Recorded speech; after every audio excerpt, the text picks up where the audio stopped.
అందరికీ నమస్తే. Welcome to star JMRM news. ఆంధ్రప్రదేశ్లో సార్వత్రిక ఎన్నికలు ముగిశాయి.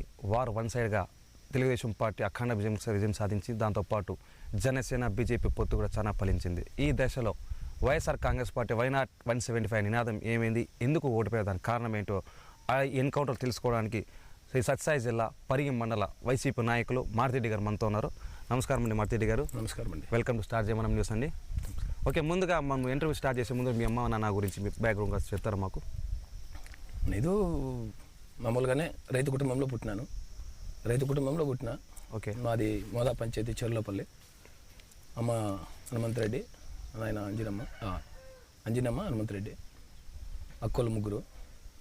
నాకు కూడా పెళ్ళయింది. నాకు 2 పిల్లలు. పెళ్ళి నా భార్య పేరు వచ్చి అనురాధ. ఇక తీసుకుంటే పూర్తిగా అప్పుడు మేము పిల్లలప్పుడు చాలా కష్టాల్లోనే బయటకు వచ్చినాం. చాలా పేదవాళ్ళుగానే చెప్పాలా. ఇంకా ముఖ్యంగా ఏమంటే మా నాన్న చాలా ఇబ్బందులు పడే కారణం, మాకు 3 అక్కలు. వాళ్ళు పెళ్ళిళ్ళు చేసే దాంట్లోనే నాన్న చాలా ఇబ్బంది పడినాడు. ఫైనల్గా నా చదువు కూడా చిన్నప్పుడు 5th వరకు మా ఊర్లో చదివినాను, చెర్లోపల్లిలో. 6 నుండి 10 వరకు బసన్పల్లి కిరికేర పంచాయతీలో చదివినాను, మా పెద్దమ్మల ఇంట్లో ఉండి. మళ్ళా ఇంటర్మీడియట్ ఏఎం అన్న, డిగ్రీ వచ్చేసి ఎస్డిజెస్ కాలేజ్ హిందూపూర్. దాని తర్వాత ఇంకా బతుకు ప్రయాణం. ఇక్కడ నుండి టుమ్కూరు వెళ్ళినాను. అక్కడ కొద్ది రోజులు ఫ్యాక్టరీలో పనిచేసిన. మళ్ళా సెంట్రల్ సిల్క్ బోర్డులో ఇరిగేషన్, దీంట్లో మైక్రో ఇరిగేషన్ దీనికి వచ్చింది. అప్పుడు ఇంకా కొత్తగా లాంచ్ అయినప్పుడు మడక్సెరాక్ అపాయింట్మెంట్ వచ్చింది. అందులో 1.5 year వర్క్ చేసినాను. మళ్ళీ తీసుకెళ్ళి కడప దగ్గర చిట్టువేలు కేసరి, ఆ వేడికి కాలేదంటే తిరుమల మహబూబ్ నగర్ కేసరి. సో అప్పుడు దానికి రాజీనామా చేసి మళ్ళీ బెంగళూరు వెళ్ళినాను. బెంగళూరులో కూడా మనకి అది సెట్ కాలేదు, రిటర్న్ వచ్చిన. మళ్ళీ స్టేట్ సిల్క్ బోర్డులో వచ్చింది. అది కూడా నాకు నచ్చకపోయింది, వదిలేసిన. మళ్ళీ ప్రయాణం ఇంకా బతుకు తెరువు కోసం ముందు ప్రయాణం మళ్ళీ ఉంది. బెంగళూరు వెళ్ళినాం. బెంగళూరు వెళ్ళిన తర్వాత ఇంకా అక్కడనే ఒక హోటల్లో పనిచేసినాను. హోటల్లో ఒక 5 years డికే శివకుమార్, ఇప్పుడు డిప్యూటీ సీఎం గారు, వాళ్ళ ఒక ఆదర్శన్ అనే హోటల్లో పనిచేస్తా. అంటే ఇంకా అప్పుడు ఒక చిన్న దీనివల్ల అక్కడ కూడా వదిలేసి నేను సొంతంగా హోటల్ ఇండస్ట్రీ స్టార్ట్ చేసినాను, క్యాటరింగ్. అది కూడా కార్పొరేట్ క్యాటరింగ్ మాత్రమే. ఈ పెళ్ళిళ్ళు పేరెంట్లకి మేము వెళ్ళాం. దాని తర్వాత చిన్నగా ఒక 10 మందితో స్టార్ట్ చేసినాం. దానికన్నా ముందు ఒక ఏసీ రెస్టారెంట్ స్టార్ట్ చేసిన. అది బాగా జరిగింది. 2008లో ఏమైందంటే రెషన్ వచ్చింది, ఈ ఐటీ వింగ్ వాళ్ళది. పూర్తిగా పడిపోయింది. అప్పుడు నా బిజినెస్ పడిపోయింది. అంతకుముందు బాగా జరిగేది. సరే ఇంకప్పుడు ఇండస్ట్రియల్ క్యాటరింగ్ బెస్ట్ అని చెప్పేసి చిన్న 5 భోజనాలతో మొదలుపెట్టినాం. 5 భోజనాలతో మొదలుపెట్టి 2013 వచ్చేటప్పటికి 7,800 మందికి ఇస్తాంటి రోజు మేము భోజనం. 104 మంది పనిచేసేవాళ్ళు. అలా కంటిన్యూ. ఇప్పుడు కూడాను అంటే బెంగళూరులోనే పెట్టారా? బెంగళూరులోనే హెలంకలో స్టార్ట్ చేసినాను. ఓకే.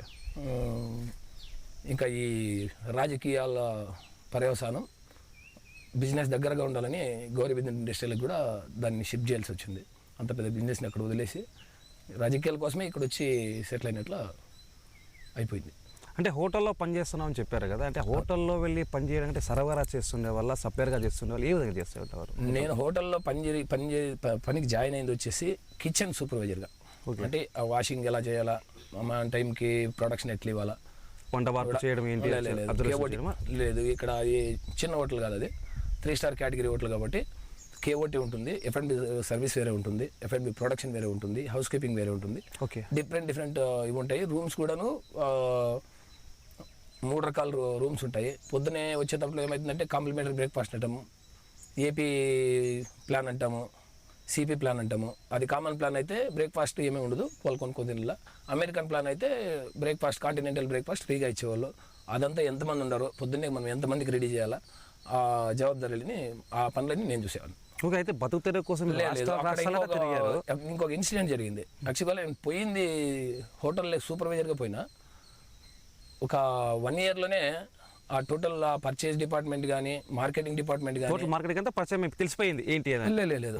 హోటల్లో వచ్చేసి ఎఫ్ఎండ్బి ఎఫ్ఎండ్బి ఇంకా హౌస్ కీపింగ్ ఇంకా స్టోర్స్ కన్నా మళ్ళీ రూమ్ సర్వీస్ తర్వాత ఫ్రంట్ ఆఫీస్. ఇన్ని డిపార్ట్మెంట్లు ఉంటాయి. అకౌంట్స్ పక్కన వదులుతాయి. ఈ వచ్చే గెస్ట్లకి రిలేటెడ్ డిపార్ట్మెంట్లు ఇవి. ఫస్ట్ నేను ప్రొడక్షన్లోకి పోయినాను. ప్రొడక్షన్ నుండి సర్వీస్ ప్రొడక్షన్ రెండు నేనే చేసేవాడిని. తర్వాత చిన్న ఇష్యూతో అక్కడున్న పర్చేజ్ మేనేజర్ని తీసేయడము, నువ్వే పర్చేజ్కి వెళ్ళడం, అది కూడా నేను ఇక 3 కవర్ చేస్తూ కొంత రిస్క్ అయింది. F&B సర్వీస్కి వచ్చేసి వేరే పిల్లగాన్ని మాకు తెలిసిన అతన్ని అపాయింట్ చేసి మళ్ళా మార్కెటింగ్ పోవాలన్నారు. అప్పుడు బిజినెస్ ఒకసారిగా ఫుల్ జీరో అయిపోయింది, ఏం చేయాలో తెలియదు. అప్పుడు మా బాస్ చెప్పినాడు అన్నమాట, నటరాజ్ అని, జీబీ నటరాజ్ అని. ఆయన ఒక రకంగా చెప్పాలంటే నా లైఫ్లో ఒక టర్నింగ్ పాయింట్, దేవుడు ఉన్నట్ల, గాడ్ ఫాదర్. ఆయన ఆయన ఇచ్చిన ఇంట్రెస్ట్తోనే నేను ఇప్పుడు కూడా హోటల్ ఇండస్ట్రీ రన్ చేస్తాను. అది ఇన్స్పిరేషన్ కాదు, అవకాశం ఇచ్చింది, ఛాన్స్ ఇచ్చింది ఆయన. లేకపోతే నాకు అక్కడ పని దొరకదు. పోయినాము, అదే మార్కెటింగ్ బయట రాష్ట్రాలకంతా పోతా అంటే కలెక్షన్ కానీ, మార్కెటింగ్ కానీ, రూమ్ బుకింగ్స్ కానీ, ఈ సిఈటీ వచ్చినప్పుడు అయితే ఒక్కొక్క రూమ్లో 5 మందిని 6 మందిని పిల్లల్ని ఇచ్చేస్తారు. అలాంటి వాళ్ళది కూడా ఇంకా అప్పుడు ఆ డిమాండ్లో కూడా ఎవరైనా తెలిసిన వాళ్ళ రూమ్లో అడిగితే వేరే చోట అరేంజ్ చేశారు. కానీ దాంతోపాటు అది చేస్తూ ఎప్పుడు రోజు మార్కెట్కి వెళ్తుండేవాడిని. ఆ మార్కెట్ వెళ్ళే దాంట్లో ఇంకా కొన్ని 3-4 హాస్టల్స్కి నేను ఎట్లా కంపెనీ కొనుక్కు రావాలా, దాంట్లోనే మా హాస్టల్లో కూడా కొని అక్కడ నుండి మొదలుపెట్టిన డబ్బులు సంపాదించేది. దాని తర్వాత ఒక ఆలోచన వచ్చింది. అప్పుడు మన జయమంగళి నది చాలా ఫేమస్ అనమాట, ఇసుక. ఇక్కడ నుండి వాళ్ళు తీసుకొచ్చేవాళ్ళు భద్రాపల్లి వాడి దగ్గర. ఇసుక అంటే ఇక్కడ కేటి శివప్ప అని ఉంటారు, వాళ్ళు నాకు బాగా క్లోజు. వాళ్ళు ఇంకా ఫోన్ చేస్తాండ్రి, మళ్ళీ పైడేటి నంజుండప్ప, చాలామంది అంతా మన పరిగొల్లే. అట్లా అయ్యి వాళ్ళు వచ్చి ఆడికి పెట్టేటప్పటికి నేను డబ్బులు ఇచ్చి దాన్ని వేరే వాళ్ళకి 500కో 1000కో లాభానికి అమ్మి ఇసుక అంతా 7 గంటలు 7-8 లోపల అంతా ముగించుకుని నేను మళ్ళీ డ్యూటీకి పోతాను. అట్లా వేసి ఆ ట్రాక్ అట్లా జరిగిపోయింది. ఓకే, అయితే మీ ఇంట్లో మీ అమ్మ నాన్నకు మీరు ఒకరేస్తుంటారు, మగపిల్లలు కూడా. ఓకే, అయితే మీరు బతుకు తెరువు కోసం రాష్ట్రం మొత్తం తిరిగారు, పక్క రాష్ట్రాలకి వెళ్ళారు, ఇల్లు ఇచ్చి వదిలిపోయారు. మీ ఫ్యామిలీ కూడా చాలా పూర్ ఫ్యామిలీ అని చెప్తున్నారు. అలాంటప్పుడు మీరు ఇలా బతుకు తెరువు కోసం ఊరు వదిలి వెళ్ళిపోయినప్పుడు, ఇల్లు వదిలి వెళ్ళిపోయినప్పుడు మీ అమ్మ నాన్న పరిస్థితి ఏంటి? వాళ్ళ బతుకు అంటే వాళ్ళు ఎలా వాళ్ళ జీవనోపాధి ఎలా జరిగేది? అమ్మ నాన్న పరిస్థితి ఎట్లా అంటే, మా ఇంట్లో పాడి ఎక్కువ ఉండేది. ఓకే, మా మొత్తం నేను చిన్నప్పటి నుండి కూడా మా ఇంట్లో ఎనుములు బాగా పిండేవి. ఆవులు ఎనుములు 2 ఉండింది. అప్పుడంతా పెరుగు అమ్ముతాండ్రి, వేరే వాళ్ళు కొనుక్కొని పోయి హిందూపులో సేల్ చేసి నెయ్యి అమ్ముతాండ్రి. ఇప్పుడు ఎవరు అమ్మేవాళ్ళు లేరు కాబట్టి దాంతోనే ఎట్లా కంటిన్యూ అయింది జీవనోపాధి. అమ్మ నాన్నకు అవును, రైతు అంటే వర్షం లేదు, పంట పెట్టినా కూడా అంతంత మాత్రమే. అట్లా వేసి మెయిన్ జీవనోపాధి అంటే మా ఫ్యామిలీలో అప్పటి వరకు అరౌండ్ ఒక 15 years బ్యాక్ వరకు కూడా పాడి ఉండింది. ఓకే, అయితే ఇన్ని బతుకు తెరువుల కోసం ఇన్ని కష్ట నష్టాలు పడరు, ఇబ్బందులు పడరు, అలాంటిది సడన్గా ప్రత్యక్ష రాజకీయాల్లో ఎప్పుడు దిగారు? రావడం ఏ పార్టీలోకి చేరారు? ప్రత్యక్ష రాజకీయాలకి నేను వాస్తవంగా చెప్పాలంటే నా ఫస్ట్ డిగ్రీకి పోయినాను. యాక్చువల్లీ సెకండ్ ఇయర్కే కొంత ఈ బీజేపీ ఆర్ఎస్ఎస్ ఫీలింగ్స్ ఎక్కువ అనమాట. బీజేపీ కాదు, ఆర్ఎస్ఎస్ రిలేటెడ్ అంటే బీజేపీ అని అప్పుడు బ్యాంక్ రత్నయ్య, మళ్ళీ కరణం ప్రభాకర్, సురు ఆంజనేయులు నిలబడినప్పుడు నాకు ఓటు లేకపోయినా కూడా ఆయన ప్రచారం చేసిన ఫస్ట్ సారి. రెండోసారి నాకు ఓటు వచ్చింది. అప్పుడు మా హిందూపూర్ కాన్స్టిట్యున్సీ, పరిగి మండలం కూడా హిందూపూర్ కాన్స్టిట్యున్సీకి వస్తానిది. మొత్తం అప్పుడు కూడా 5 మండలాలు మైక్ తీసుకొని నువ్వు బాగా మాట్లాడతావు మారుతి, నువ్వు పోవాలా అంటేనే బ్యాంక్ రత్నయ్య గారు కానీ, ನನಗೆ శాసనకోట నరసింహరెడ్డి చనిపోయినాను ఆయన కానీ, మళ్ళీ ఈ ఆదిశేషరెడ్డి, అప్పుడు ఆదిశేషరెడ్డి బీజేపీలోనే ఉన్నాడు. ఎవరు పెద్దిరెడ్డిపల్లి ఆదిశేషరెడ్డి, అప్పుడు ఎంపీపీ ఆయన. అంతకుముందు తర్వాత టీడీపీలో గెలిచి మళ్ళీ వైఎస్ఆర్లోకి వచ్చినాడు. అప్పుడు కూడా నేను పోయినాను. 2001లో అనుకుంటాను, 2001లో అప్పుడు విద్యాసాగర్ వచ్చినారు ఇన్ఛార్జ్గా. అప్పుడే రెండో అంటే బీటింగ్ అంటే కాంగ్రెస్ లేకోకుండా టీడీపీకిను బీజేపీకి పోటీ జరిగింది ఒక్కసారి నాకు తెలిసి హిందూపూర్ కాన్స్టిట్యున్సీలో. అప్పుడు ఎలక్షన్లు పెడితే అప్పుడే 2001లోనే నేను బీజేవైఎం మండల్ ప్రెసిడెంట్. ప్లస్ అప్పట్లో బ్యాంక్ రత్నయ్య గారు ఉంటారు కదా, వాళ్ళు ఉండేదాన్ని నుండి జిల్లా దీంట్లో కూడాను ఏదో కమిటీలో ఏదో మెంబర్గా వేసినాం రాండ్రి సార్, మనకి అది లేదు. కానీ ఇదైతే మాత్రం ఖచ్చితంగా ఎలక్షన్ పెట్టిస్తే అప్పుడు 18 మంది ఉన్నాం మండలం అంతా తీసుకున్నా 18 మందిలో 14 మంది నాకు ఓటేస్తే ఆ పిల్లలు 3 ఓట్లు వచ్చాయి. సో ప్రత్యక్ష రాజకీయాలు అంటే డైరెక్ట్ ఆర్ఎస్ఎస్ అంటే అదే బీజేపీ దానివల్ల పోయినాము. అంత తప్పితే ఇంత దీనిగా లేదనమాట. అది ఒక కార్యకర్త అంతే. దాని పొద్దున్న లేచినప్పటి నుండి దీని మాదిరి ఇయర్లంతా ఎలక్షన్ టైంలో మాత్రం పోతా అంటే మళ్ళీ కనపడం. ఇది అట్లా కాలేదనమాట. దానికి పూర్తిగా డిఫరెంట్ వేలో వచ్చింది. Different way. ఓకే, అయితే వైఎస్ఆర్ కాంగ్రెస్ పార్టీ పరిస్థితి ఎలా ఉంది? వైనాట్ 175 అనే నినాదంతో జగన్మోహన్ రెడ్డి గారు వచ్చారు. ఈ ఎన్నికలు ఇలా జరుగుతాయని ఎవరు ఊహించలేదు, ఫలితాలు ఇంతగా వస్తాయని కూడా ఎవరు అసలు ఎక్స్పెక్ట్ చేయలేదు కూడా. అది మనం చెప్పేదే కాదు, నిన్న జగన్మోహన్ రెడ్డి చెప్పినాడు. నేనే ఊహించలేదు, ఒక్క చెల్లెమ్మలు ఏమైనారు, అవ్వతాతలు ఏమైనారు తనకే తెలీదు. కానీ నా వరకు ఈ ఓటమికి కారణాలు ఫస్ట్ అడగాలంటే ఇందులో జరిగిన తప్పులు చాలా ఉన్నాయి. ఆ తప్పుల గురించి మాట్లాడితే బాగుంటుంది. అదే తప్పులు అంటే ఏం జరిగింది అంటే 175 అంటే గతంలో 2019లో 151 సీట్లు గెలుచుకున్న వైఎస్ఆర్ కాంగ్రెస్ పార్టీకి కేవలం ఈరోజు ప్రతిపక్ష హోదా కూడా లేకుండా కేవలం 11 సీట్లకు పరిమితం కావడం అనేది అంటే అంత దారుణమైన పరిపాలన ఇక్కడ చేయలేదు కదా. దానికన్నా మీకు నేను ఒక ప్రశ్న వేస్తాను. చెప్పండి. ఇంతవరకు ఏ రాజకీయ నాయకుల అవగాహన ఎట్లా ఉందో నాకు తెలియదు. అంటే నేనేం పెద్ద సీనియర్ నాయకుడు కాదు, పెద్ద అనుభవం కూడా లేదు. ఒక చిన్న మండల స్థాయిలో ఒక నాయకుడు అంతే. ఈ రాజకీయాల్లో ఒక ఎంపీ గెలాలంటే మినిమం ఎన్ని అసెంబ్లీ కాన్స్టిట్యూన్సీలు ఉంటాయి? 6 ఉంటాయి, 8 ఉంటాయి, 6, 8 కదా, 7 కూడా ఉంటాయి. కనీసం ఒక ఎంపీ గెలాలంటే ఎన్ని సీట్లు గెలిస్తే ఎంపీ గెలుస్తాడు? ఎమ్మెల్యేలు గెలిస్తే హౌ ఇది ఈ 4 ఎట్లా గెలిచినాయి? ఒక్కొక్కరే గెలిచినారు, ఎట్లా గెలిచినాయి? అది నాకు అర్థం కాదు. ఎమ్మెల్యేలు ఎంపీ గెలిచి అంటే క్రాస్ ఓటింగ్ జరిగింది కదా. ఆఫ్ కోర్స్ ఒప్పుకుందాం. క్రాస్ ఓటింగ్ ఎంతవరకు జరుగుతుంది? ఇప్పుడు నేను కూడా క్రాస్ ఓటింగ్ చేపిస్తాను అని చెప్పిన ఇప్పుడు లాస్ట్ ఎలక్షన్లో. కానీ క్రాస్ ఓటింగ్ చేపించకపోయినామంటే ఖచ్చితంగా అది బయట తెలుస్తుంది. ఎంతవరకు క్రాస్ ఓటింగ్ చేయించంటే ఇప్పుడు మీరు నాకు 10 ఫ్యామిలీలు అనుకోండి, ఆ 10 ఫ్యామిలీలని నేను షిఫ్ట్ చేయొచ్చు. 11వ ఫ్యామిలీకి తెలిసిందంటే పూర్తిగా నా అనే వాడికి మాత్రమే క్రాస్ ఓటింగ్ చెప్తారు. పబ్లిక్ లేకపోయి ఇంతవరకు ఏ రాజకీయ నాయకుడు క్రాస్ ఓటింగ్ ఇట్లేండి దీనికి ఇదే నేను చెప్పిన దాఖలాలు నాకైతే లేవు. ఒకవేళ మీకు తెలిసింటే నేను తెలుసుకుంటాను. జరిగింది, క్రాస్ ఓటింగ్ జరిగింది అన్నారు. నేను క్రాస్ ఓటింగ్ జరగలేదు అనడం లేదు, ఎంతవరకు జరిగిండొచ్చు. మరి అంత దారుణంగా అన్ని వేల కొద్దీ క్రాస్ ఓటింగ్ జరుగుతుందంటే ఇలా ప్రపంచ చరిత్రలో ఏడన్నా జరిగి ఉంటే, దేశం కాదులేని ప్రపంచ చరిత్రలోనే మీరు నాకు చెప్తే దాని గురించి మనం మాట్లాడదాం. ఇంతవరకు ఎక్కడ జరగలేదు. మరి ఈ ఆలోచన మా నాయకులకు ఎందుకు రాలేకపోయింది? అందుకే సోషల్ మీడియా కూడా 2 రోజుల నుంచి ట్రోల్ చేస్తున్నారు కదా, రీకౌంటింగ్ జరిపించాలి. రీకౌంటింగ్ జరిపించేది నా చేతిలో ఏం లేదని మా నాయకుడే చెప్తున్నాడు. మనం ఇంకేం చేయలేము, ఆధారాలు లేవు అంటున్నాడు. ఆధారాలు లేనప్పుడు మాలాంటి వాళ్ళు అంత పెద్ద ఆదినాయకుడే మన దగ్గర ఆధారం లేదన్నప్పుడు మేమేం చేయగలం? అంటే ఇంత అంటే తప్పుగా అనుకోకుండా 151 నుంచి 11 స్థానాలకే పరిమితమైనంతగా పరిపాలన చేయలేదు కదా. పరిపాలన అనేది ఇంతవరకు భారతదేశ చరిత్రలో నీతి ఆయోగే ఒక పురస్కారం ఇచ్చింది. అంత గొప్ప నాయకుడు జగన్మోహన్ రెడ్డి. ఏమి అంటే ఎక్కడ ఎవరికి డబ్బులు దొరకకుండా డైరెక్ట్గా ఇవ్వాలనుకున్నాడు. కానీ జగన్మోహన్ రెడ్డి చేసిన తప్పేమంటే నేను ఈ పార్టీలోకి రావడం, ముఖ్యంగా ఇప్పుడు మీరు ఈ ప్రత్యక్ష రాజకీయాలకి చెప్తాను. అప్పుడు మంగమ్మ, ఇంకా మంగమ్మ కూడా రాలేదు. 2013 లేదు, నేను వచ్చింది 2012 జూన్ 4వ తారీఖు వచ్చినాను. ఇంకా మంగమ్మ కూడా రాలేదు. ఆ పరిస్థితుల్లో ఈ నన్ను మా ఊర్లో కొంతమంది ఆ జయరాం చెప్పినారన్నమాట, ఇట్లా మావాడు ఉన్నాడు బెంగళూరులో, వానికి పట్టుకొని వస్తే నువ్వు ఇదవుతావు అది ఇది అంటే. అప్పుడు జయరామును మంగమ్మ వాళ్ళు వచ్చినారు. అంటే అంతకుముందు జయరాంతో కొద్దిగా మాట్లాడుతాంట కానీ పూర్తిగా టచ్ లేకపోలే. తర్వాత మంగమ్మ, నిమ్మకాయల సుధాకర్ రెడ్డి వాళ్ళు ఆ రోజు వచ్చిన వాళ్ళంతా జీవీపీ నాయుడు వీళ్ళంతా పార్టీ మారినారు. వాళ్ళు బాగుండరు. ఈ లగల్కొండ వాళ్ళు ఏమంటే గ్రామ స్థాయిలో కానీ పంచాయతీ స్థాయిలో కానీ మండల స్థాయిలో కానీ ఉండే నాయకులు పెద్ద నాయకుల చేతిలో ఎప్పుడు బలైపోవడమే. ఒకవేళ ఎమ్మెల్యే అనే నాయకుడు కరెక్ట్గా నా క్యాడర్ కాపాడాలనుకుంటే ఎట్టి పరిస్థితుల్లో బయటకు వదిలేరు. ఆ సిస్టమ్ ఎవరి దగ్గర ఉంది? టీడీపీలో ఉంది. వాళ్ళు నా కార్యకర్తల్ని నాయకుల్ని వదులుకోరు.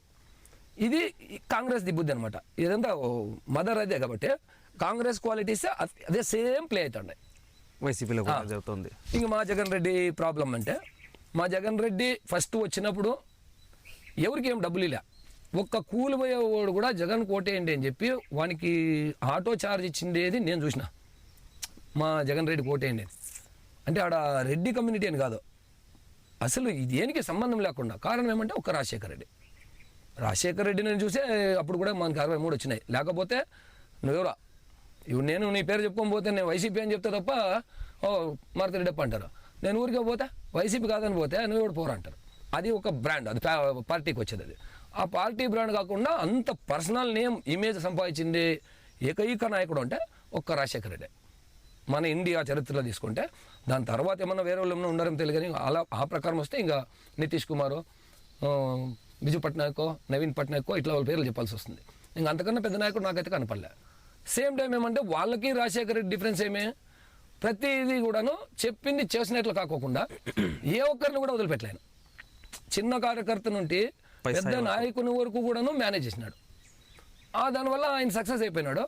సో మా నాయకుడు ఎక్కడ తప్పు చేసినాడు అనేది మా నాయకునికి తెలియాల. మేము వచ్చినప్పుడు ఇప్పుడు 2012లో వచ్చినాను, వాళ్ళు వచ్చి మాట్లాడినారు, ఓకే జరుగుతుంది. 14లో ఓడిపోయినాం. అందుకు ముందు నుండి తీసుకున్నా కూడా మేము వచ్చినప్పుడు అప్పుడు 8 మెంబర్స్ 9 మెంబర్స్ ఉన్నాం మొత్తం మండలం అంతా జరిగితే. ప్రతి ఊరికి మా పంచాయతీ ఉంటేనే జనాలు తీసుకెళ్ళి నేను వచ్చిన నాతో పాటు 2 పిల్లలు ఉన్నారు, ఎవరు లేదు. దాని తర్వాత ఒకరొకరు పెద్ద మొత్తానికి పరిగి మండలానికి బ్రాండ్ అంటే మొద. ఆ మొదల ఈరోజు పంచాయతీలో మెజారిటీ రాకపోవడం అంటే నాకే ఆశ్చర్యం. దానికి కూడా కారణాలు ఉన్నాయి, అది వేరే మళ్ళీ చెప్తాను. ఇంత పెద్ద పంచాయతీ, ఇంత పెద్ద మండలాన్ని ఒక పంచాయతీ పోయి లీడ్ చేసే స్థాయిలో ఎందుకు పోయినామంటే అప్పుడు రాజకీయం చేయాలంటే రాజకీయం నథింగ్ బట్ మాస్, జనం లేనిది రాజకీయం కాదు. ఈసారి జరిగిన దాంట్లో ఎక్కడ జనం లేరు, రాజకీయం జరిగింది అంతే. రాజకీయం ఎక్కడ జరిగిందో ఆ పబ్లిక్ అర్థం కాలేదు. ఇప్పుడు నువ్వు ఉన్నావంటే నువ్వు 20 మందిని పిలుచుకోపోతే వీళ్ళు 1000 మంది ఉండరా. ఈ న్యూట్రల్స్ ఏం చేస్తారంటే అట్లా చూస్తుంటారు, వాళ్ళు బాగుండరా, వీళ్ళు బాగుండరా వాళ్ళు. అలాంటి పర్సెంటేజే మనకి మినిమం లీస్ట్ అన్న కూడా 2-3% బ్యాలెన్స్ అవుతుంది నా అంచనా. ఎందుకంటే నేను అబ్జర్వ్ చేసింది ఇది నాకు 7వ ఎలక్షన్. ఫస్ట్ ప్రెసిడెంట్గా పోటీ చేసిన, ఓడిపోయినా. 240 ఓట్లు వచ్చినాయి, వెళ్ళిపోయినాం. కాకపోతే అప్పుడు కూడా ఏదో నాతో నిలబిండే వాళ్ళే వేరే వాళ్ళకి ఓటేయాలా అని చెప్పి చెప్తా ఉన్నారంటే, సరే నాకు తెలిసిన ఓట్లని నేను వేరే వానికి వాళ్ళు చెప్పిన దాన్ని కాకుండా ఇంకోరికి వేపిస్తే, ఎందుకంటే వాడు గెలిస్తే నాకు ఉపయోగమని. సో ఆడది ప్లస్ అయ్యా. సెకండ్ టైం వస్తే వాళ్ళు వద్దన్నా నేను వస్తే వాళ్ళు అప్పుడు నాతో పనిలే వాళ్ళకి. సెకండ్ టైం వస్తే 897 ఓట్లు వచ్చాయి. ఆవిడ ఫైట్ ఇస్తాం కొంచెం, 3rd ప్లేస్లో నిలిచింది. థర్డ్ టైం వస్తుంది మళ్ళీ మాకు అడ్డమే లేకపోయారు ఎవరును. అఫ్కోర్స్ ఇప్పుడు జగన్ పార్టీ ఉంది అని ఒకవేళ ఎవరైనా అన్నా కూడాను స్టేట్ మొత్తం అంతా పార్టీనే ఉంది, వైఎస్ఆర్ ఉంది. మా మండలంలో కూడా 14 పంచాయతీలు ఉన్నాయి, కాన్స్టిట్యూన్సీలో ఇన్ని పంచాయతీలు ఉన్నాయి. గోరంట్ల మేజర్ పంచాయతీలో 70,000 చిల్లర ఉండే దాంట్లో వచ్చిన 5,000 మాకు వచ్చిండేదే పోలైనదే 5,499. 5,499 కదా, 5,499 599 అయినాయి. దాంట్లో 2,345 మెజార్టీ ఎట్లా వస్తుంది, ఎట్లా సాధ్యం? అదే మేము అట్లా వర్క్ చేసినాం. ఆ రోజు నాకు అర్థమైందేమంటే మనకి ఓటు కావాలన్నప్పుడు ఖచ్చితంగా న్యూట్రల్స్ని మనం ఖచ్చితంగా ఒక 10-15 డేస్ ముందే వాళ్ళని రీచ్ అవుతూ ఉండాలా. దాంతోపాటు క్యాంపెయిన్ బలంగా చేయాలా. క్యాంపెయిన్ చేయకపోతే ఏ నాయకుడు కూడా గెలవలేడు. ఒకవేళ దానికి కూడా ఈ సిద్ధం సభలు పెట్టినారు కదా అని అనొచ్చు, మీరు అనొచ్చు. ఎందుకంటే రిపోర్టర్గా మీరు అడుగుతారు. సిద్ధం సభలు అనేది భారీ స్థాయిలో నియోజకవర్గాల నుండి వచ్చినారు కాబట్టి ఆ సిద్ధం సభ, అదే సిద్ధం సభల్ని ఈ ఎమ్మెల్యేలనే పెట్టి ప్రతి మండలంలో కానీ దీంట్లో కానీ పెట్టి ఉంటే, లేదు కనీసం వచ్చిన ఎక్కడైతే ఫస్ట్ నుండి ఎమ్మెల్యేలు ఉండరో ఓడిపోయిండారు, ఆ రోజు నుండి డబ్బులు పెడతానే ఉండరు. నువ్వు గెలిచిన తర్వాత కూడా మేము డబ్బులు పెట్టుకునేది ఉంది. ఎక్కడ ఏది కార్యకర్త అనేవాడు ఉన్నాడా అని కూడా అడగకుండా నా బీసీ, నా ఎస్టీ, నా మైనారిటీ, నా ఎస్సీ అన్నావు. దానివల్ల కూడా మనకు లాసే. నేను ఎస్సీలని బీసీలని కాదనలేదు, ఎందుకంటే మా పంచాయతీ ఉండేది అదే. వాళ్ళని ఓసీ అనడం లేదు, అది కాదు. నా ఓసీ అనే దానికన్నా ఓసీ అనే దాంట్లో కూడా చాలా కమ్యూనిటీలు ఉన్నాయి. ఓసీ అంటే రెడ్డి ఒకటే కాదు. మీన్ వైల్ ఇప్పుడు లాస్ట్ టైం ఏదో ప్రోగ్రామ్ చేయాలంటే నేను దానికి ఒప్పుకోలే. ఎందుకంటే నేను పొద్దున్నే లేస్తే ఇప్పుడు మోదలకి పోతాను, మా ఊర్లోనే తీసుకో, ఒక బోయ కావచ్చు, కుర్బా కావచ్చు, ఎస్సీ కావచ్చు, ఎస్టీ కావచ్చు, ఎనీ కాస్ట్, ఏమమ్మా ఏం పినా అని మాట్లాడతాం. వచ్చి నన్ను మాట్లాడిన వెళ్ళిపోతే తిరిగి వాళ్ళు ఏమనుకుంటారో ఈ ఆలోచన చేసి మేము వద్దన్నాం. ఎందుకంటే బాగున్నాం, అట్లే ఉండాలి, అన్నదమ్ములు మాదిరి ఉన్నాం. మనం దాన్ని డివైడ్ చేయకూడదనే ఉద్దేశంతో చెప్తే అంటే ఇక్కడ నా అంచనా కరెక్ట్ అయితే కమ్మ, కాపు, రజక, రెడ్డి, బ్రాహ్మణ, వైశ్య ఈ 6 కమ్యూనిటీలు కూడాను అంతో ఎంతో ఉండేవాళ్ళే. దీంట్లో ముఖ్యంగా ఏమంటే ఈ కమ్మ, కాపు, రెడ్డి అన్న రాజకీయాలు చేస్తారు. ఈ బ్రాహ్మణ, వైశ్య, రజక వీళ్ళు పాలిటిక్స్, నో పాలిటిక్స్ వాళ్ళు చూస్తూ ఉంటారు. వాళ్ళు ఏమన్నా బిజినెస్ లేదంటే వాళ్ళ వ్యవహారం ఏమో చూస్తారు. ఆ ఓటును కూడా మేము నష్టపోయినామేమో అని నేను అనుకుంటాను. మైనార్టీ కూడా ఓడిపోయి అది కూడా కారణమే కదా, అది కూడా కారణమే కదా. ఓకే, పోనీ బీజేపీకి మద్దతు ఇస్తే మైనారిటీ ఓటు వచ్చేదండ్రి. మైనారిటీ ఓటు వచ్చినా కూడా ఇన్ని సీట్లు పోకూడదా? ఎందుకు పోయినాయి? సంక్షేమ పథకాలు అన్ని ఇచ్చినా కూడా సంక్షేమం ఏమైంది? సంక్షేమ పథకాలు అన్ని ఇచ్చారు కదా. మంచి పాయింట్ అడిగింది. గెలిపిస్తాయి. యాజ్ ఎ రిపోర్టర్గా మంచి క్వశ్చన్ అడిగినారా. సంక్షేమం అని ఇచ్చింది నాయకుడు ఇచ్చి ఉంటే అది నాయకుడు ఇచ్చినాడని ఆ పార్టీకి ఒక గుర్తింపు వచ్చేది. జగన్మోహన్ రెడ్డి చేసిన తప్పేమంటే మెయిన్ తప్పు, అసలు ఇంత పెద్ద ఘోరమైన తప్పు ఏ ముఖ్యమంత్రి చేయని తప్పు ఆయన చేసినది. నాయకుడు నీ కోసము ప్రతిరోజు కొట్టుకొని తిట్టుకొని కేసులు పెట్టుకొని డబ్బులు పోగొట్టుకొని ఇంట్లో తిట్టించుకొని అంత పని చేస్తే ఒక్క మాట కూడా నువ్వు వాళ్ళని ముందు కూడా పెట్టకుండా ఎవరినో వాలంటీర్ని తీసుకొచ్చి ముందు పెట్టేసి వాళ్ళకి జనాలకి కమ్యూనికేషన్ లేకుండా చేసేసినాడు. ఓటు ఏమనేటప్పుడు ఇంకొకటి ముఖ్యంగా నేను కులం చూడను, మతం చూడను, ప్రాంతం చూడడం, పార్టీ చూడమంటారు. ఇప్పుడు పార్టీ ఎవరు చూసినారు? నువ్వు నమ్మిన జనాలు చూసినారా? కానీ నీతో నమ్ముకొని ఉండే కార్యకర్తలు ఇబ్బంది ఉండరు, యాడికి పోలే. లేకపోయి ఉండంటే నీకు 40% ఓటు రాదు. మాకు రాదు 40% ఓటు. ఎట్లయితుంది? ఇప్పుడు కూడా టీడీపీ పర్సెంటేజ్ తక్కువే ఉన్నది. జనసేన రాకపోయి ఉన్నా కూడా ఖచ్చితంగా మేము 175 కొడతాం. ఎందుకంటారా, పోయినసారి 6.8 ఏమో వచ్చింది జనసేనకి. ముందుసారి పిల్లలకు చాలా మందికి ఈ పిల్లనాయలకు ఓట్లు లేవు. ఈసారి వాళ్ళ ఓటింగ్ పర్సెంటేజ్ పెరిగింది. దాంతో వాళ్ళు 8-9% వాళ్ళు వచ్చినారనుకోండి. ఆ బీజేపీ ఏదో రామ మందిరము అది ఇది వాళ్ళు 1%లో ఉండరు, 2% అనుకోండి. ఈ 6% పెరిగిపోయి కదా. మా 40 మాత్రమే ఉన్నాయి. నీకు టీడీపీకి వచ్చి మీ బ్యాలెన్స్ వచ్చిన పర్సెంటేజ్ ఎంత వచ్చింది చెప్పండి? అంతా కలిపితే ఈ 55 ఇది తీసేయండి, ఈ 10 తీసేయండి, 45 వస్తుంది. 45 5% ఎక్కడ పోయింది అంటే ఈసారి జగన్మోహన్ రెడ్డి తప్పు ఎంత ఉందో కార్యకర్తలు నాయకుల తప్పు కూడా అంతే ఉంది. ఎందుకు అలాగా? ఎందుకు అంటే వీళ్ళ దగ్గర డబ్బులు లేవు, మళ్ళా పోలేరు. కార్యకర్తలు నాయకులు జీరో అయిపోయినారు. అంతేందుకు ఎవరి దగ్గర వద్దు. నేను మొత్తం పెనుగొండ కాన్స్టిట్యున్సీగా కట్టిస్తా అంటే ఏమే బ్యానర్లు మీరు చూసే ఉంటారేమో, చూసినారులే తెలీదు. చూసాం 5 మండలాలకి కట్టించిన. ఎందుకు కట్టించిన అంటే మా పార్టీ, నా పార్టీ, మేమే గెలాలా. అది కూడా ఎట్లా దానికి వేస్తా అంటే స్వతంత్ర సమరయోధులు ఎలా అంటే ఆ న్యూట్రల్ ఓటు కూడా కావాలా నాకు. ఇప్పుడు పుల్వామా దాడులు అది కావాలా, దాన్ని ఇష్టపడే ఉంటాడు. ఇప్పుడు పిల్లలది 10th క్లాస్ వచ్చింది, రిజల్ట్స్ వచ్చి కాదు టెస్ట్ పేపర్లు ఇస్తారు కదా, అవి కంటిన్యూగా 5 సంవత్సరాలు కొని ఇచ్చినాం. మొత్తం మండలం అంతా హై స్కూల్ ఆడున్నాయి, ఎంతమంది ఉన్నారు ముందుని అడగడము, ఇదే సాక్షి పేపర్ కొని ఇచ్చినాం. ఎందుకు ఇచ్చినామా? దాంట్లో కనీసం ఎవరు ఇచ్చినామా అంటే వాళ్ళ అమ్మా నాయన ఎవరన్నా అడిగే ఇట్లు వైసీపీ వాళ్ళు ఇచ్చిపోయినారంటే ఒక ఓటు వస్తుందేమో అని. దానికి ఎవరు వెలకట్లేరు. ఇంకా ధర్నాలు అంటావా, ఎన్ని ధర్నాలు చేసినాము, ప్రతిదానికి ఎదురేసుకున్నాం. ఇంకా అది పోతే పోయింది. ఇప్పుడు ఎవరైనా చనిపోయినారా, పోవాల్సిందే ఇవ్వాల్సిందే. లేదు మేము మా పంచాయతీలో అయితే మేము చాలా కరెక్ట్గా ఫాలో చేస్తాము. ఇప్పుడు లాస్ట్ టైం కూడా ఒక నాయకుడు చనిపోతే మేమంతా కలిసి 1,00,000 రూపాయలు ఇచ్చినాం. అంతకుముందు కూడా చనిపోతే ఒక 60,000 ఇచ్చినాయి. ఎవరిని వదిలేం. ఆ కుటుంబానికి ఖచ్చితంగా ఇంతవరకు ఖచ్చితంగా సపోర్ట్ చేయాలి. అఫ్ కోర్స్ ఇంక ఫ్యూచర్ ఎట్లుంటుందో తెలీదు. ఆడు కూడాను మేము ఇచ్చినాం కానీ నాయకుల దగ్గర నుండి రాలేదా? ఎమ్మెల్యేనో ఎంపీనో జగన్మోహన్ రెడ్డో లేకపోతే ఈ ఇంకా ముఖ్యంగా జగన్ వర్సెస్ ఈ ఐపాక్ కంపేర్ చేస్తే ఐపాక్ ఏం గ్రౌండ్ లెవెల్లో ఏం జరుగుతుంది అంతా రోజు చెప్పేవాళ్ళు వాళ్ళే కదా. ఇంతమంది కార్యకర్తలు, ఇంతమంది నాయకులు ఇట్లా ఇబ్బంది పడుతుంటారు, రేపు నాడు నువ్వు ఇబ్బంది పడతావని ఎందుకు చెప్పలేదు? అంటే ఇది వాంటెడ్ కావాలని ఐపాక్లో ఆడిన డ్రామానా, లేకపోతే ఆయన చుట్టూ ఉండే కోట్రియా? ఇప్పుడు ఆయన కలిసాలని నేను 4 గంటలు పోయినా, 4 సార్లు ఎన్నికి వచ్చిన, అపాయింట్మెంట్ తీసుకొని పోయినాం, ఎన్నికి వచ్చినాం. కారణం ఏమంటే అట్లా కలిసట్లేదు.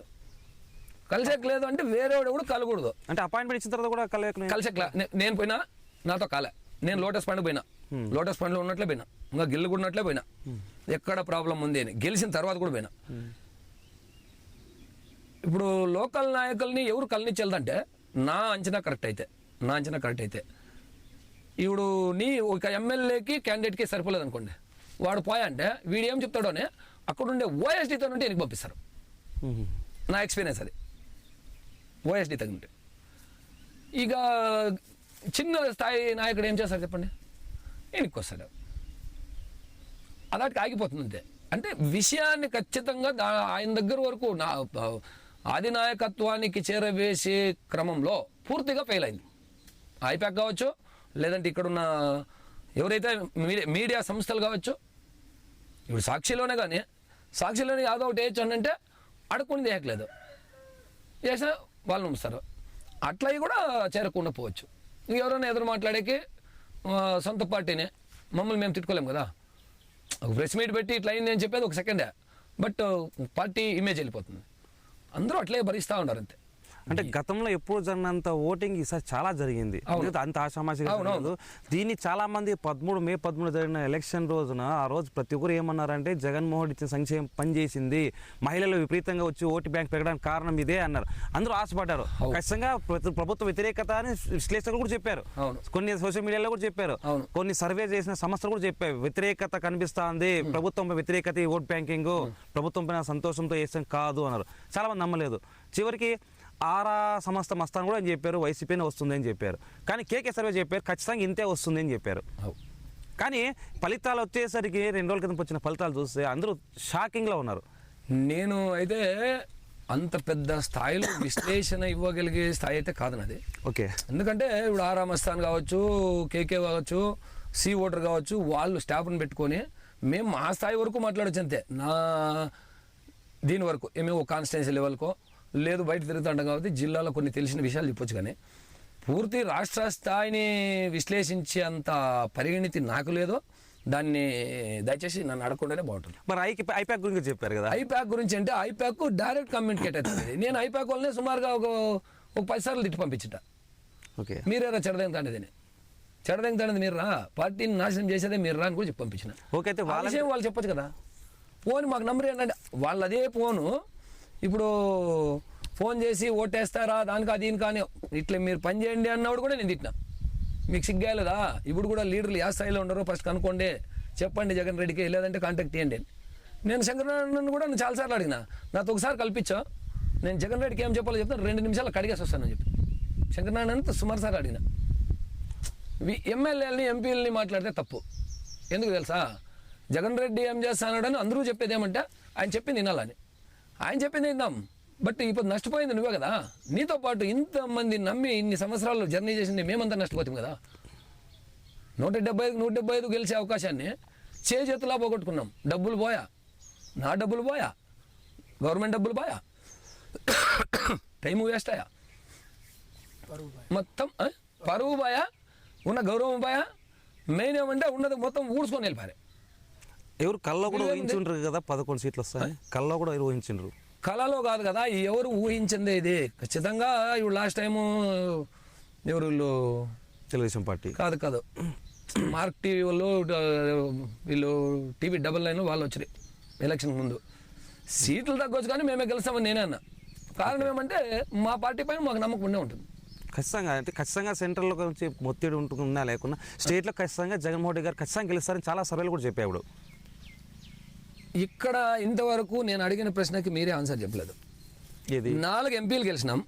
4 ఎంపీలు గెలిచినప్పుడు ఒక్కొక్క చోట 3 గెలిచినా కూడా 12 ఎంపీలన్నా ఉండాలి కదా, అది ఎమ్మెల్యేలు ఉండాలా. ఎమ్మెల్యే లేకుండా ఎంపీలు ఎంపీలు 4 ఎట్లా గెలిచినాయి? ఒకటి ఇప్పుడు గెలిచిన 12 అదే అంటే మేము కూడా రీచ్ అవుతాం 25 అట్లా. అంటే నాయకులు ఇంత అనుభవం ఉండే నాయకులు మీకు జగన్ మీ సీఎం గారికి అర్థం కాలేదు, అలాగే మాకేం వెళ్ళాల్సింది లేదు. అంటే ఎంపీ జగన్ సీఎంకి అర్థం కాని పెట్టుకున్నాడు కదా, 14 మంది సలహాదారులు పెట్టుకుంటే సీఎంకి అర్థం కాలేదు పరిస్థితి. 14 మంది సలహాదారులు అందరూ ఉన్నారు సీఎం గారికి. లేదు దాంట్లో నాకు కూడా ఉన్న సమాచారం ఏమంటే ఆడ ముఖ్యంగా ఒక 4 వాళ్ళు చెప్పిందే జరగాల, ఆయన దగ్గరికి చాలా మందిని రీచ్ కాకుండా చేసి దెబ్బ కొట్టినారు అనేది మాకున్న సమాచారం. ఇది అలా చేయడం వల్ల వాళ్ళకి ఇంత లాభం, పార్టీని దెబ్బతినేది. పార్టీ దెబ్బతింటుందో లేదంటే దీనిపైన ఏమన్నా వేరే ఉద్దేశాలు ఉన్నాయో, కాకపోతే మాత్రం 51% ఉన్న ఓటింగ్ పర్సంటేజ్ని వీళ్ళని ఒంటెత్తు పోకడలతో ఈ స్థాయికి తీసుకొచ్చినారు. ఇప్పుడు నెక్స్ట్ జరిగే దీంట్లో ఎట్లుంటుందంటే ఏమవుతుందో చూద్దాముండప్ప అనే స్థాయికి కార్యకర్తలు నాయకులు వెళ్ళిపోయినారు. కనీసం ఇప్పుడైనా ఇమ్మీడియట్గా యాక్షన్ తీసుకోవాలా. ఇది కూడా లేట్ అయిపోయింది. మామూలుగా ఏమైందంటే ఇప్పుడు ఓడిపోయినామంటే నెక్స్ట్ డే కూర్చొనేలా, లేదంటే ఆ రోజే ఈవినింగ్ అందరినీ పిలిపించుకోవాలా. మేమైతే నాకు తెలిసి నాకు అందుబాటులో ఉండే వాళ్ళందరినీ పిలిపించి ఇట్లా చేయాలని చెప్పినాను. అందుబాటులో ఫోన్లో చెప్పినాను, చూద్దాం ఉండండి ఏమి ఎట్లా అంటే ఎట్లా ముఖొచ్చు ఏమి ఎక్కడ తప్పు జరిగిందో తెలుసుకోవాలి. మనము తెలుసుకోవాలన్నప్పుడు ఎక్కడ ఏమైనా ఇప్పుడు మా స్థాయిలో జరిగింటే ఖచ్చితంగా బాధ్యత. ఇప్పుడు ఒక పంచాయతీ అనుకోండి, మా పంచాయతీలో ఏంటి నేను బాధ్యుడు. ఒక మండలం జరిగితే ఇప్పుడు నేను, ప్రభు, జయరాము లేదా మూర్తి, 5-6 మంది మీరు కారణం అంటారు. కాన్స్టిట్యున్సీ లెవెల్లో అయితే దానికి వాళ్ళు ఆన్సర్ చెప్పారు. ఇది స్టేట్ రాష్ట్ర స్థాయిలో ఉంది కాబట్టి ఆ డెసిషన్స్ తీసుకోవాల్సింది పైన. ఎందుకంటే విశ్లేషించుకోవాలి ఇక్కడ జరిగింది, ఖచ్చితంగా విశ్లేషించకపోతే ఇంకా మనం రాజకీయాలు పనికిరాం.